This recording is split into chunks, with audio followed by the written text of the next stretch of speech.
اس وقت ایک لڑکی انٹرنیٹ پر چھائی ہوئی ہے جس کا نام ہے ابتہال ابو سعد۔ اس نے مشہور ٹیک جائنٹ مائکروسافٹ کا بہت بڑا راز فاش کر ڈالا۔ مائکروسافٹ بھی اس لڑکی کے پیغام کو دبا نہیں پایا۔ The fear of contributing to the genocide in Gaza is greater for me. اسے ایک لمحے نے ٹیکنالوجی کی دنیا کو ہلا ڈالا۔ مائکروسافٹ انجینئر ابتہال ابو سعد نے اپنی کمپنی کے سربراہوں کو مخاطب کیا جن میں بل گیٹس بھی شامل تھا۔ اس کا پیغام بہت واضح تھا۔ Stop using AI for genocide, Mustafa. Stop using AI for genocide in our region. You have blood on your hands. All of Microsoft has blood on its hands. How do you all celebrate when Microsoft is killing children?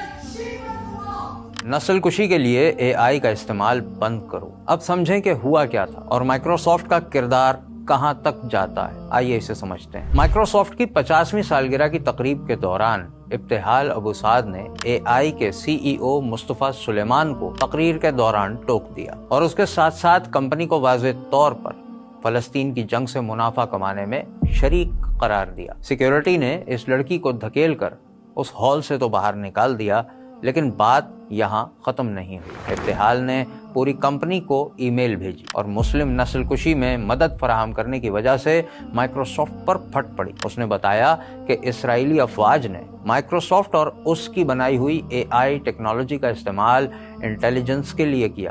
7 اکتوبر کے بعد سے اس نے یہ technology 200 بار استعمال کی، اور اتنا ہی نہیں، مائکروسافٹ اسرائیل کے انتہائی اہم اور بڑے دفاعی پروجیکٹس کو سروس بھی دیتی ہے جس میں اسرائیل کے ٹارگٹس بھی شامل ہیں اور فلسطینی عوام کا ڈیٹا بھی۔ یعنی مائکروسافٹ کا اے آئی فلسطینی عوام کی جاسوسی، نگرانی، حتیٰ کہ ان کے قتل تک ہر قدم پر شریک ہے۔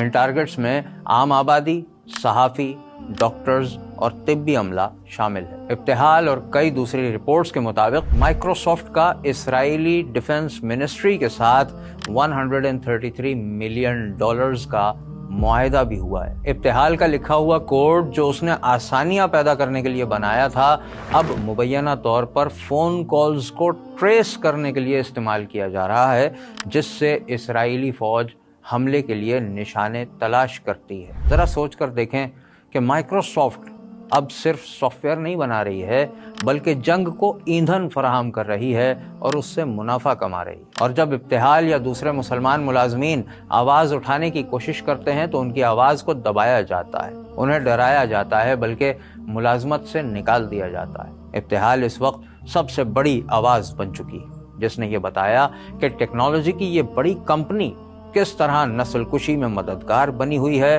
اور لوگ اس کی بات کو سن رہے ہیں۔ سوال یہ ہے کہ مائکروسافٹ کو اب ٹیکنالوجی کی دنیا میں انقلاب لانے کی وجہ سے یاد رکھا جائے گا یا مسلمانوں کی نسل کشی اور خون بہانے کی وجہ سے؟